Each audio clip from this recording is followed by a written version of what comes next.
Hi, John. My name is Stephen Cooper, and I was wondering if you could articulate for me your own personal theology. I know that you came from a dispensational background, and I was wondering if you could talk about kind of like the history of your studying the Bible and being confronted with covenant theology and how you've sort of come to the conclusions you've come to and when that happened. Well, let's see. I was born at a very early age, and fortunately was born near my mother, and let's see, what else? No,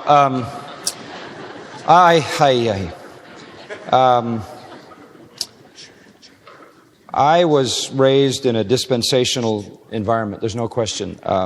People used to say of me that his hope is built on nothing less than Scofield's notes and Moody Press. And I sort of grew up in that dispensational environment. But as I got into seminary, I began to test some of those things. And I have been perhaps aptly designated as a leaky dispensationalist.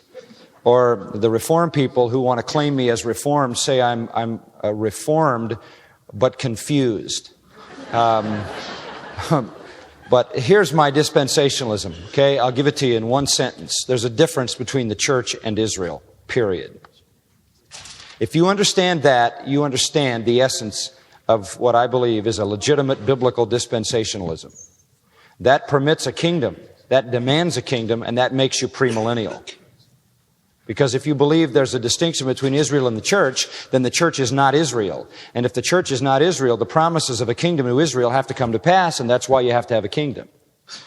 I came to understand that more narrow definition of dispensationalism while in seminary, at least to begin to understand it, and found that my study of Scripture over the last 30 years has yielded an affirmation that that is in fact correct. At the same time, in seminary, I began to be exposed to reading among more Reformed theologians and found myself drawn toward carefully examining the Scripture.